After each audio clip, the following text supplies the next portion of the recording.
dito mga makagwapo. Ngayon nandito tayo sa kubo. Kasama ko pala si Paxter ng bite. So papakita ko yung mga alaman at mga tanim dito sa kubo. So totoo sila mga kagwapo. So mahirap talaga gumawa ng mga panibagong video. So wala naman ganong pumapatok to sa mga ginagawa natin video.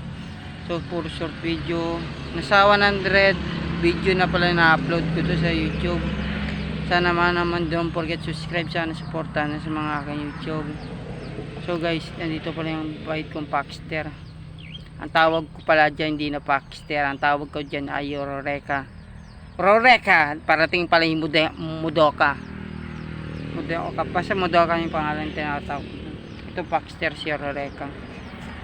So papakita ko yung mga alaman pala dito. So hindi pa nakakalam kung ano yung mga alaman ko dito. So ipapakita ko na. Lakad-lakad tayo. Ito pala, may tanim pala tayong talong. Yan yung talong.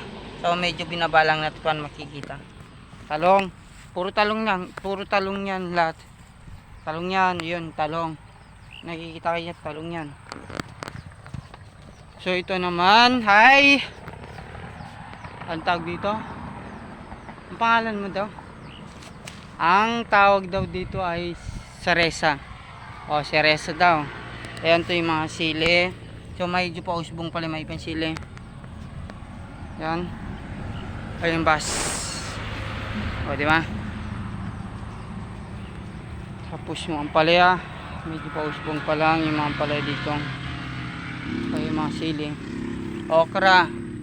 Yung mga okra na yung nakadayos. Ayan. Nakita yung okra. Okra, sili, malunggay. So yan tayo kumuha ng malunggay pang sahog doon sa sardinas. So itong tawag dito ay cardis. Itong kagadalasan ko medyo may bunga to. Masarap itong gawin na abaraw. Tapos nihalo sa pakbet. Ito yung saging ng kulay green. Ang tawag tampuin. Mahirap magbunga. Kapag nagbunga ay bulto-bulto yung bunga. Ito naman sa siling dragon. Oy, manok ko. Manok, tumatakbo. So marami tayong tanong dito. Hindi lang katuray. Ito yung katuray natin. Yung katuray natin medyo ano. Ilan pala yung bulaklak. Na walang ganong bulaklak. Itong katuray. Ito pala yung mga sa nagtatanong. Ito yung katuray sinasabi ko. Yan. So hindi nakakita sa mga katuray. Ganyan yung katuray namin dito. May papaya tayong bansot. O, bansot kong paya, o. O, diba? Tapos pagkita ko yung kamatis. O, yan yung kamatis yung nakikita ko yung.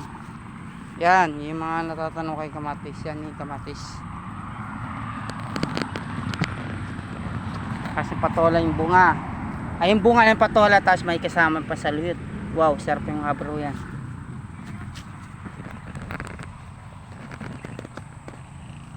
Marami tayong dito. Tapos may guyabano rin pala tayo.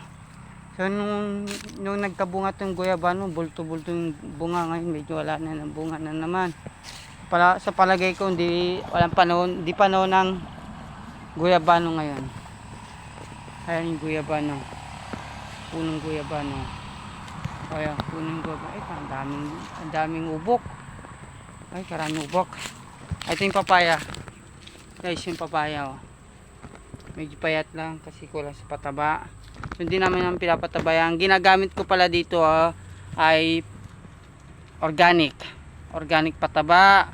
Ang ginagamit mga pataba pala yung mga organic yun. Yung mga nabulok nyo okra nasira tas naging ano yung parang naging lupa. Ayun ang ginagawa kong pataba dito sa mga tanim-tanim dito. Tapos may puno-puno rin tayo, punong katol. Basta ng mga puno marami dito. So may saging din tayong bunga. Kamuting kahoy sa mga nagtatanong diyan. Sa mga nagtatanim dito, mahirap magpabunga ng kamuting kahoy. Abutin ng mga 6 na buwan, 10 buwan bago magkabunga ng kamote. Yun lang maganda na rin pagkabunga. Halimbawa, sa 6 na buwan meron na rin bunga. Kung hintay mo mga 10 buwan, medyo maganda yung pagkabunga. May malaki-laki talagang medyo mataba. Sinlaki ng binti ko. Ganun kalalaki mga kamote dito. So pataba yung ginagamit natin na organic. Sa mga nagtatanong pala dito, sa mga nagtatanong diyan, hindi pala namin to ay lupa, ay nagtatanim lang kami.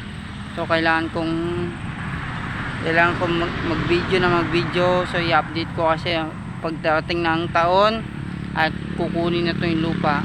Ay wala na kami panibagong halaman. So naghahanap ako pwede paglipatan. Kung dumating naman sa point yung papalisin na kami dito sa lupang pinagtataniman namin gulay, sana makatagpo na naman ako ng pagpepesto ng mga halaman ko. Sana abutin pa ako ng mga ilang taon bago makahanap ako ng panibagong pesto. So totoo silang mga makagwapo. So bang hirap talaga kapag ang dami mo ng halaman tapos papalisin ka na naman. So tutusin, wala naman kami karapatan dito sa lupa. O so nagtatanim lang talaga kami dito. So nagpapasalamat ako sa mga nagsusumusuporta sa mga YouTube ko. Sana guys, suportahan kayo sa mga aking YouTube. So sana nga pagbigyan ako ng YouTube. Pagbigyan mo na ako YouTube na dumami ang subscriber, dumami ang views.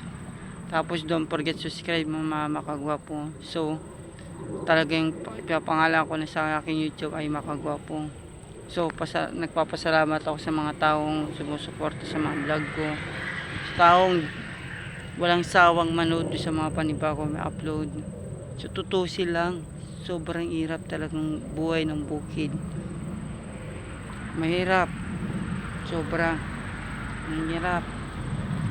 Hindi mo alam kung ano yung pinakalaban talaga dito, yung pang-spray. So ito mga makagwapo, may nakakaisip ko sa pag-spray, mahirap. Kamalang panulo. Nakatipid na ako sa patabayo lang sa'yo. Pang-spray, kamahal talaga pang-spray. Kung nga patak ng 500, 400. Ang pinamataas yung ano lang yun, yung 1 liter. Wala akong 1 liter, yung kalating litro lang yata yun. So ipapakita ko kung gaano kalaki yung binili kong spray. Ito na pala makagwapo, yung sasabihin ko yung ginagamit ko, ang tinatago kong spray. Sa kadalasan kong ginagamit dito sa bukid ay maganda kong ginagamit pang spray sa halaman. So ang tawag ay bordan. Pantanggal ng uhod, pantanggal ng bubuyog, basta lahat ng mga dumadapo doon sa mga halaman, sa uhod. Yan. Pinaka talaga yung So mataas talaga yung mga ginagamit natin. So ganito lang kalaki, pumapatak ng 400 plus. 400 plus yung pagbili natin sa spray. So di natin alam kung makakabawi tayo. So di ako naghanap ng malaking kikitain dito sa bukid, mga makagwapo. So totoo hindi ko ini-expect kikita ko ng malaki dito sa bukid. Makatulong lang ako sa magulang ko, sapat na asin, walang ritok, walang to, sapat na, makatulong lang talaga ako sa mga pag-alaga. Mayroon din kami masisi, manok, aso, yung mga alaga dito. So mamaya panibagong pasok na naman sa trabaho. So sa isang linggo, isang beses lang talaga ako nakakapunta dito sa bukid. So sinusulit ko yung pagpunta ko dito, mag-spray, maglilinis. Minsan magpapasama ko doon sa maglilinis. Tutulungan ko, bibigyan ako ng 200. Kapag medyo talaga medyo meron tayo, dadagdagan pa natin. So ngayon talaga wala tayo. O tignan man ako, ay katapang nagamo na sa Bakit? Sige. Don't forget subscribe mga kagwapo. Hanggang doon na lang. Sana sa mga nakanood dito sa mga video ko, sana may napulot man kay aral sa pagtatanim sa bukid.